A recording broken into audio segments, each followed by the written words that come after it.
It was very fast. It was a transition that I wasn't expecting. So it was, one of those gut check moments where life just kind of hit me in the head. And I was like, oh, crud, what am I going to do now? I had a lot of backlash from the chain of command. They didn't want me to leave. He's like, you're doing great. We don't want to lose you. I was like, it's just time. And, everybody I think knows when it's time. They see the writing on the wall when it's time to hang up the cloth of the nation. It's just there. It was really fast. Fast and scary, honestly. Hello, everyone, and it's Kathleen. Welcome to Exit Buddy, Veteran Stories to Guide You. We're excited you tuned in to explore the ins and outs of transitioning from military to civilian life. That's right, Kathleen. We sure are. This show is all about supporting the transitioning military community as they prepare to navigate that next chapter. We've got an amazing guest lined up in the studio today to share their journey with us. Don't make them wait. Who is it, Kathleen? Well, I'm so excited that we're speaking to a great friend of mine. We're joined with Shanon Robb, a Navy veteran who went from being a machinist mate to a passionate recruiter, both in the military and now in the civilian world. Welcome to the show, Shanon. Thank you, Kathleen and Rachel. We are so excited that you're here, and I'm so excited that I get to talk to a hero and a recruiter. It is like the perfect combination of amazing there. So super excited, and thanks for being with us today, Shanon. So let's go ahead and start at the beginning. How did a trip to the mall at 17, just a couple years ago, set you up on a path towards the military and future career in recruiting? Wow, talk about take me back. So it's funny because actually, hopefully my mom's not listening. I actually skipped school that day, and me and a buddy decided we were going to go check out. Went to the mall and we're like, hey, we're going to go check out the recruiters. And of course, he wanted to check out a couple of different ones. He wanted to check out the Army, and I really wasn't there because I had family members in the Army. I was like, that's not really my forte. I was like, I want to do Air Force. We pulled on the Air Force door. They weren't open. So he got the next choice. He's like, okay, Marines. I was like, okay, well, we'll check them out. And that was just a little bit too much structure for me. I was like, yeah, no, not really where I want to be. And I said, okay, I guess it's the Navy. So we walked in there and I met the recruiter and we started talking and we just started cutting it up. And I was like, this guy really seems like he knows what he's doing. He seems like what I want to be. And, so I went down the process and I didn't know anything about the Navy. I was like, okay, I'll figure it out. It's boats, right? I was like, whatever. So I get down there and I start going through the process. I go to military interest processing system and everything. And I'm like, okay. And actually, I was so nervous that my blood pressure spiked. So they made me, they said I had white coat disease or whatever. So I had to come back later and do it again. So on the process, I got to know my recruiter more. And I was like, Manny, how do I get your job? And he goes, what do you mean? You don't want to do my job? I was like, yeah, I do. I was like, this seems like, the best thing for me. I love helping people. I love talking to people. I think it'd be great for me. And he's like, well, you got to do X, Y, and Z. You got to go first into the Navy, do a certain rating, and then you can, try it out and convert over. I was like, oh, okay. So, I went in there knowing I couldn't do it right away. So I chose to become a undesignated fireman, which actually led me into becoming a machinist mate. So that's really the story of how it happened. I mean, it was just a very good recruiter that seemed like he knew what he was doing and it made it seem awesome. And it just seemed like my forte. Love it. And I love stories. So I'm going to ask about another story, Shanon, if you don't mind, if you will humor us and all of the amazing listeners. I know you're dying to tell it. So now here's your chance. So I know there's a story out there about how you got released to a special program and started that recruiting duty that you were so interested in. Yeah, of course. So actually, that one brings me back to a really good friend of mine, Adam. When I first met him, I had just got stationed on Ingleside, Texas, on the USS Incheon, and I was just a third class petty officer, E4 in the Navy, still a machinist mate, working in cargo weapons elevators. And I met Adam, and we started talking, and he was like, "Yeah, man, I'm gonna get out the Navy. This isn't for me, blah blah blah." And this is a young kid. I think he was like 19 at the time. He had 2 kids, a wife, and I was like, bro, you don't know what you're doing. You got to think about this and, take your time. He's like, well, I don't want to be a machinist mate anymore. And this is a kid that had won all kinds of awards and done great things in the Navy. I was like, man, you really should think about this. And he's like, yeah, I've thought about it, but it's just not going to be what I want to do.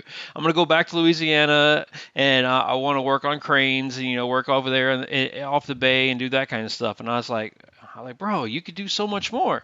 And then he told me about his thought process of, maybe being in cryptological world and spooky stuff. And I was like, okay. So I started kind of playing into it and listening to him, and I just kind of helped him along. And then all of a sudden he called me. It's funny because he called me. He's like, hey, Shanon, you at home? And I was like, this is when I was out in Corpus Christi. And I was like, yeah, I'm home. He's like, hey, I'm going to stop by. I'm like, okay. So he stops by the house, and he's like, hey, man, I just wanted to let you know I appreciate everything you did for me. And he said, hey, here's a $50 Best Buy gift card. I'm like, what the heck is this for? And he's like, well, I just got advanced to E5, and I also got accepted to become a CTR, which is the cryptological field where he wanted to go in. And I was like, wait, you're going to stay in? He's like, yeah, I'm going to re-enlist and yada, yada. I'm like, that's awesome, bro. And then, that was great. So then the next day I go into the office, and I'm sitting down drinking my coffee, and then the Master Chief comes over and he's like, Rob, come here. I'm like, uh-oh, what do I do now? Of course, when Master Chief talks to you, you start freaking out. I'm like, okay. I go in his office, and he sits down, and he's like, all right, what the hell did you do to convince Wilson to stay? And I was like, I just was honest with him. And he's like, man, I've been trying to get that kid to do that stuff for 3 years, and he wouldn't move at all. And I was like, I was just honest, listen to what his things were, and it's just what I'm passionate about. And he's like, well, what is it you want to do? And I was like, well, I want to go to special programs, and I want to try out to be a recruiter because it's really what I think I want to do with my career. And he goes, okay. And we actually had the detailers come on board because we had actually gone through it. We had an explosion on the ship. It caused a fire, and we'd actually end up decommissioning the Incheon. So they brought all the detailers on board, and then they released me from being a machinist mate to go over to special programs, which sent me down the path to become a recruiter. So a little long story to get there, but that's how I got there. But, it's amazing. Sometimes being out there and doing what you love to do and just doing it because it's a passion. And then sometimes, sorry to hear about the fire on the right. ship, but the universe just sort of says, we're going to just knock you on the right path. So in our pre-call, you talked about how your military transition just sort of snuck up on you. So when did you start thinking about leaving the military? And then how did you pivot once you decided it was time for you? Well, that one was actually kind of hard because honestly, it wasn't something that was on the radar at all. I had really thought that I was going to go on and continue and retire probably at 30 or stay until they told me to leave. I had aspirations to do that, and things just started to change, and a lot of the old school mentality that I had been brought up with leadership styles and things like that I really hung my hat on were changing. And it was just, I could just see the change on the wall. And I was like, I told my wife, I was like, honey, this just doesn't seem like the right thing. I said, I think it's time. And she goes, are you sure? And I'm like, yeah, I think so. And I just kind of did that, but it was kind of a lot. It was very fast. It was a transition that I wasn't expecting. So it was, one of those gut check moments where life just kind of hit me in the head. And I was like, oh, crud, what am I going to do now? I had a lot of backlash from the chain of command. They didn't want me to leave. They were like, you're going to make, senior chief. You're going to be on the next path. He's like, you're doing great. We don't want to lose you. I was like, it's just time. And, everybody, I think, knows when it's time. They see the writing on the wall. When it's time to hang up the cloth of the nation, it's just there. It just kind of showed up. And it was really fast. Fast and scary, honestly. I was out in Colorado at the time, and I didn't know anything about. I wanted to go home, but I wasn't sure how I was going to do it. I thought about staying there. Just didn't pan out, and I ended up going back home to San Antonio. I love that. We got into recruiting with a fire, got out with a bang. I mean, I'm seeing a theme here, Shanon. I'm liking what you're putting down. And no, I appreciate that. And so a beautiful part of this podcast and this conversation is really about giving back and sharing your experiences with others so that they know what's coming up. So I'm going to ask you, if you don't mind, to share a little bit of your opinion, your thoughts on what are maybe some common mistakes that you see service members who are getting ready to make that transition, especially those career lifers. What are some of those common mistakes that you're seeing out there? And do you have a tip for checking your ego at the door? Yeah, I think that really is probably the biggest thing. One of the biggest tips is, checking the ego at the door, especially for senior leadership and lifers like myself. When we were in, I was that guy that I'd never thought I was going to get out. So, yeah, I think one of the biggest things is, checking that ego at the door. And also the next thing is taking a lot of time and actually planning out your transition more and taking advantage of the things that are in place. Because like when I retired, mine was a quick decision. So I hate to say that. Sometimes you will get stuck in that. I understand life changes. But if you can, it's very important. And I stress this enough to everybody I even mentor now and talk to that are transitioning. I'm like, look, take advantage of TAPS class, go to the year out, do all the stuff that they tell you, listen to everything, and then go back again before you retire. I said it's very important because things change in that year period, and new programs come out, new things, new guidelines, all kinds of fun things will come out. And it's important for you to do that. And the biggest thing is, I thought when I retired, I was like, oh yeah, I'll find a job and no sweat. Someone's going to pick me up. I'll be making lots of money. I'll be happy. No big deal. I got this, nothing. And it wasn't the case. I mean, it was, especially when I just pulled the trigger and said, I'm out. If it wasn't for Kathleen, I probably wouldn't be sitting here right now. And that's an honest story too.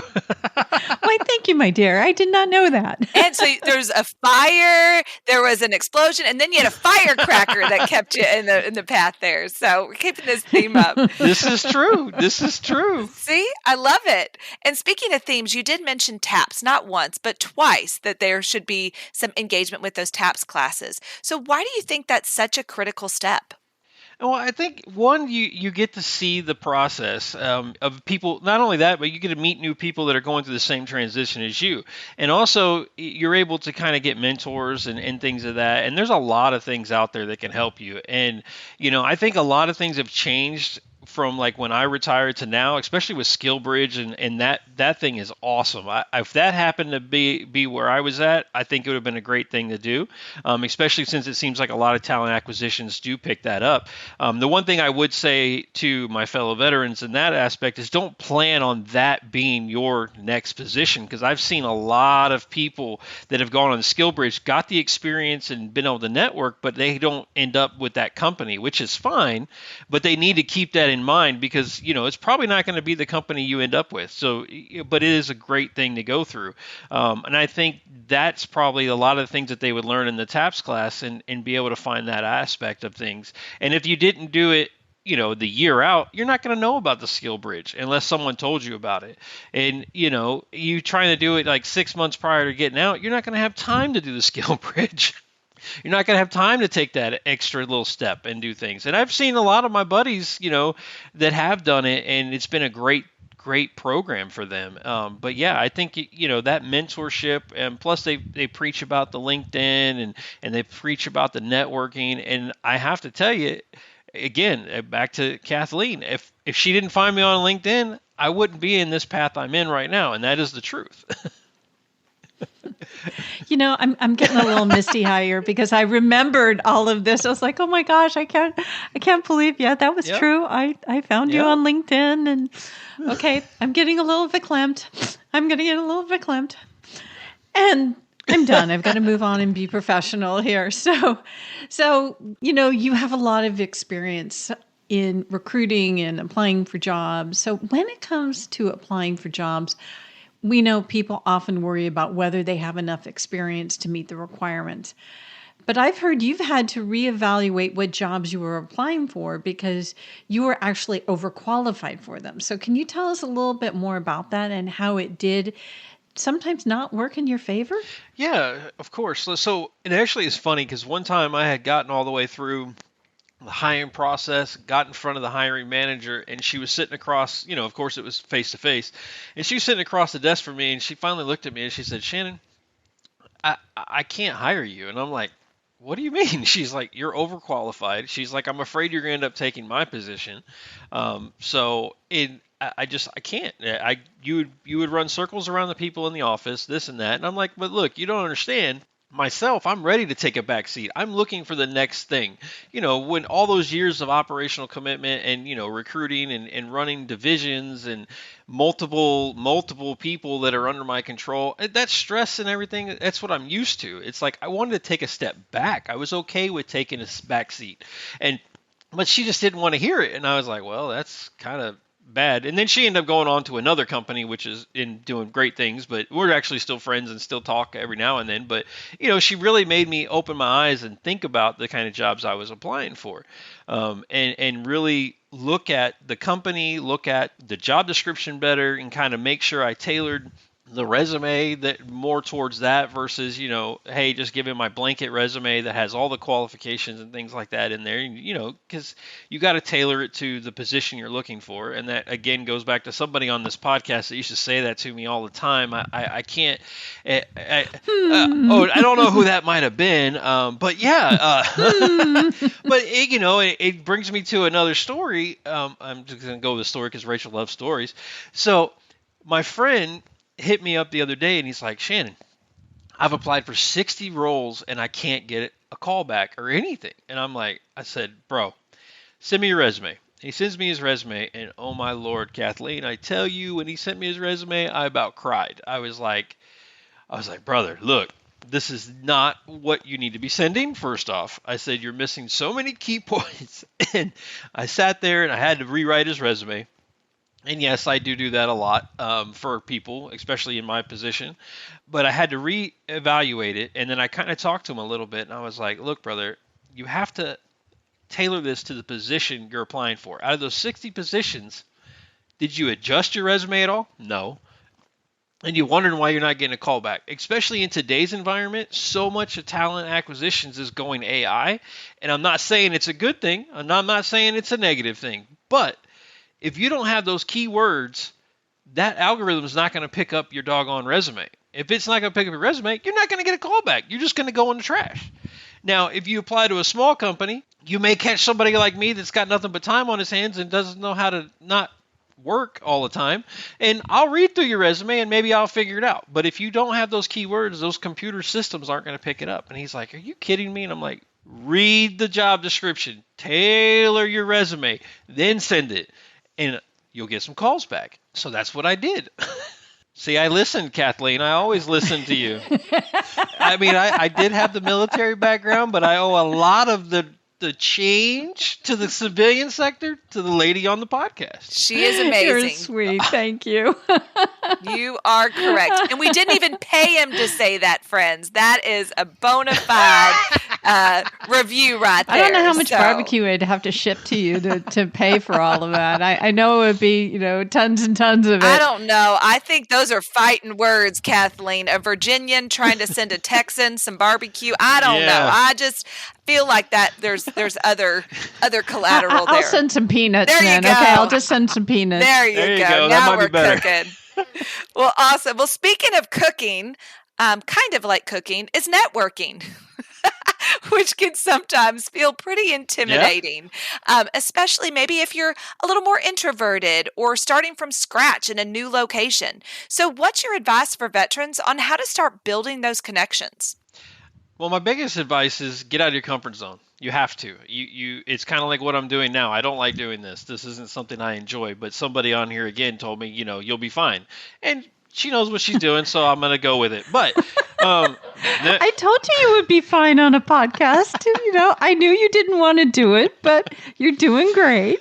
Well, and that's the thing. You just got to get out of your comfort zone. And even in recruiting, on the military side, it's all about networking. It's all about building, your crop, your people to talk to. You're always having to do that. You got to cast your net. And it's the same thing in this. If you're selling yourself to the next person to be able to get your next, role in life. And it's so important. I think if you're very introverted, look for those. I know there's like veteran beer clubs that are out there. There's all kinds of other things. I know here in San Antonio, they have some. I think there was the other one, Bourbon Biz. I mean, there's all kinds of things to allow you to release your inhibitions to kind of be able to go and do that in a more relaxed environment. Try that. So as a follow-up to that, you landed your current role by sharing someone's job posting. So can you tell us how networking led to that job opportunity? Yeah. So, I was sitting there and I was going through LinkedIn, of course, like I always do. And I was just looking for different people and different posts. And I saw something from my current employer. And, he's a retired Navy captain. And I saw that he had a need for a recruiter. And I was like, Dan, is this a remote position? Because I was going to post it on my LinkedIn for you. And he goes, well, Chief, why are you interested? And I was like, well, I wasn't looking, but, I always listen to something, that you're pitching. So I got on a call with him and he started talking to me and then we just kind of went down the road and I was like, what, this sounds like something I could do. And I was like, I know I can do the position. I know I can do the job. I know I can help people. And I thought like it would help me more to give back to the community that I wanted to, to help. And that's how it worked out. I didn't understand that it was going to happen that way, but again, LinkedIn got me a second position, and I know maybe I need to get sponsored by them because I'm a two-time hero. But I can't say it enough. I mean, keeping that thing updated and building your network, it's important. It really does help. It does. And keeping it updated. I can tell you that a lot of people don't keep it updated. Oh, so yes, I've heard you say that the military instills a no-fail mindset. How has that, along with your other skills, guided you in your work in the civilian sector? I think like especially in like recruiting, it does a lot because I might work, several hours during the day and then I'll go have dinner with the family and, relax for a little bit, but I'll come back to work and I'll finish up my job for the day. I mean, I might sit in my office for a couple hours at like 8, 9, 10 o'clock at night, reading through resumes and doing things because, if I have a position to fill, I'm going to try to do everything I can to fill it as fast as I can and take care of people. And then it's kind of funny because in the military, it's not an option in the military. So for us, it's like we don't understand how to stop and end. If it's got to get completed, we're going to complete it. It's like, kind of the analogy, put a square dowel into a round hole. You can't do it. But in the military, you don't have a choice. You got to figure out how to make it work and make it happen. And that's just what we do. And I think bringing that, especially to, recruiting and some other positions, it would work. But I could see, I had another buddy that was an engineer and he's like, it's different, we don't get a project out on time, but we quit at 5 o'clock, period. We'll just bill the customer more later. It's just, I don't understand that mindset because of the 20 years in service. So, yeah, I mean, I think that's where it really helps, to get things done because you give me the opportunity to go get a job done, I'm going to go get it done. It's just the way it is. That's the way it is. And speaking of the way it is, question for you. So for our friends out there, those veterans that are targeting those federal contracting and government roles, are there top tips you have for standing out as a candidate in that arena? I think honestly, know who you're applying for. I think doing the research on like the companies themselves and knowing what you're looking for. I think a lot of us, we get stuck in the stigmata when we retire. We're like, oh, I want to go work for the big Fortune 500 companies or the big, this and that. And I've heard so many unhappy stories of people in there where they're just treated like a number. And that's not what we're used to. As far as like the military, we're used to this family oriented, team cohesiveness. If you're looking for something like that, I think you need to do the research on the company. Look for something that's more family-based, kind of military-owned, something of that nature, something that's going to, really help you continue to grow. I mean, I've been lucky to work both companies that I worked for after transitioning were both that way, and I will say it again and again, I will never, ever go away from that because to me, it's just where I fit, it's where I thrive. I think knowing yourself and knowing what you'll do best at is probably a good tip as well. I just think researching the companies and researching their philosophies, their bottom line, what they stand for, I think that's important for you to look at. So another thing that we always talk about is culture fit. And some statistic that I love pulling out all the time is that from the Department of Labor, there's these statistics that have stayed tried and true throughout the decades that more than 80% of veterans actually move from one job to another 1 year out of their transition out of the military service. And the number one reason is culture fit. So I believe that you've done some research on how veteran friendly a company is. Do you want to share that so people can have sort of this how to evaluate a culture fit? Yeah, I think one of the things that you can do again is go back to like LinkedIn, look at their profile, look at is the person in charge or is the CEO or people work there, how many veterans are there? I know that's important because, it doesn't matter the branch of service. I mean, we all love each other. It's the same thing. I mean, yeah, we may razz each other from time to time, but that's just the way it is, and we're used to that type of culture. I think if you look at that, see, like, again, more about the history of the company and see what they're really based about, I think that's really going to give you a good indication. Okay, they have a lot of veterans. Yes. Okay, is the upper chain of command, is that more of a veteran type style?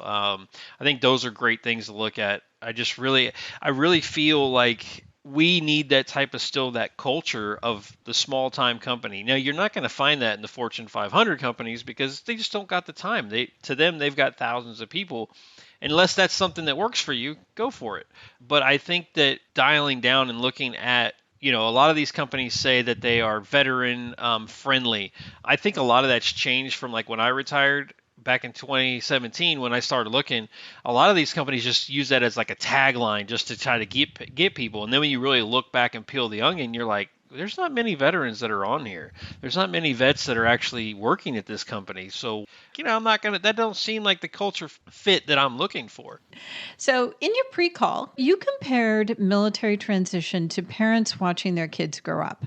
Everyone warns you it's fast, but you don't feel the gravity of it until you're in it. So, hindsight 2020, if you could stop the time machine and give your transitioning self one piece of advice, what would that be? I think that would be to listen to all the hype that I was told about transitioning. Take it all in, find a mentor, find a person to help me to guide me through the process versus just jumping in with both feet and hoping for the best, because that's not really the plan. I really believe that we have changed over it's been a while since I retired. Since that period of time, because I get to talk to these kids now when they're transitioning, and the young generation, oh man, they got their stuff on point. Those kids, they pay attention, they listen, they take advantage of the documentation that's put out there, all the guidance that's put out there. It's us old salts that we think we know everything. So I think we really have to, again, check your ego at the door, pay attention to what you're looking at, take advantage of what's out there, because I guarantee you it'd make it a lot smoother of a transition. And find a mentor, find somebody that just went through it. And I think also finding somebody that went through it like a few years later than that person will help you as well, because you can compare the differences. Things are different. Like I've said 100 times, my story was crazy. It was the scariest thing I ever did besides having a child and not knowing what I was doing. I mean, it was the scariest thing I ever did. And, I was very lucky along the way that, it worked out and someone found me. And I think finding a mentor, keeping those things up to date, listening to what they got to say is so much what I would have done differently. Yeah, that's how I feel about it. That's probably what I would tell my younger self. Just a follow-up question on that. You had a passion and before you got into just as you were getting into the military in recruiting, and then you went through a variety of different career twists and turns in the military. And then all of a sudden you came back to being a recruiter. So you had a passion, and even though you sort of went on this windy road of your career, you were able to come back to your passion. Will you be able to tell your younger self, don't worry, keep your passion, you'll be able to follow it? Because I think that that's one thing I see a lot of transitioning veterans do. They're like, I really like doing this one thing, but it doesn't look like I'll find it out there in the civilian world. Yeah, I think you have to be true to yourself. I think your passion really drives you. Go for it. I mean, my father always told me when I was younger, he's like, Shannon, it ain't about making $1 million. It sounds great, but he said, if you're not happy doing it, what's the money going to do for you? It's not going to do anything. You're just going to keep working for the money. And, I tell my boys the same thing. It's funny because like my boys are, and it's kind of off topic because it's not military version, but my boys are into construction and they love doing that kind of work. And my wife is like, no, they need to go to college. They need to do this. They need to do that. And I'm like, honey, there's too many blue collar people out there that aren't going to be able to do this. They're not going to be able to build homes. AI can't take over that kind of stuff. Sorry, it's not going to happen. I said, eventually this is going to be the new doctor, lawyer, and people. And I'm like, that's their passion. They enjoy working with their hands. I understand that because, I am a woodworker on the side, so I enjoy doing that. I enjoy doing this as well. I'm getting older. This passion is more my forte than considering going out in the hot 100-degree weather and doing what my boys do. I get what they're doing. You got to stick with your passion, because then you're not really working a day in your life. You're enjoying it. You're just able to help people, and you're able to, at the end of the day, when we go to the pearly gates, we're able to say, hey, I did my way. I lived my passion. I was able to do what I wanted to do, and I did it the right way. I mean, I got to help people along the way. I've done a lot of great things helping people. I get calls from people still today. I helped a Marine find a position as she was getting out. She's a single mom and she was scared. And now she's sending me her certificates from, best worker or whatever she just got. And she's like, hey, Chief, look what I did. Not bad for a Marine, huh? I mean, I'm like, those are stories I enjoy. I mean, that's what I do this for. It's not for the paycheck. It's for that. It's to help people along the way to make their transition easier than mine was, especially. And yes, of course, I do find the government employee that has retired or took, in the current situation, they're like, hey, I'm not ready to retire, but I took it because I thought I was, and now can you help me get back on the contractor side? But I mean, that's what I love doing. I love those stories. To me, that's all the wealth in the world. It's not like I work a day in my life. I mean, honestly, I don't. I get to work from home and do what I do and talk to great people. And, it's just my passion's there. And I think if you lose your passion, you've lost that life. Honestly, I think you need to pay attention and go do what you need to do and stick with it. Awesome. Shanon, always great to see you. Thanks for sharing the story. And thank you for ruining my mascara by making me cry so much. You're welcome. At least I was honest.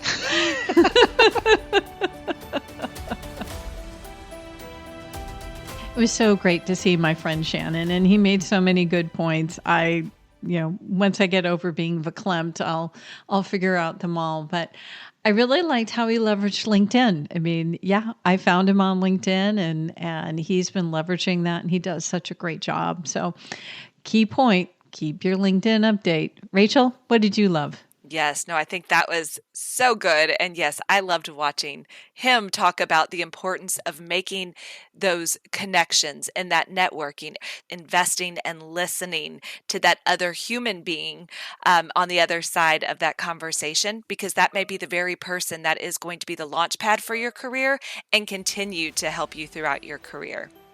Well, friends, this is it.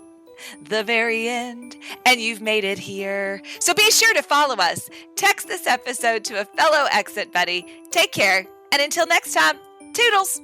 Bye-bye.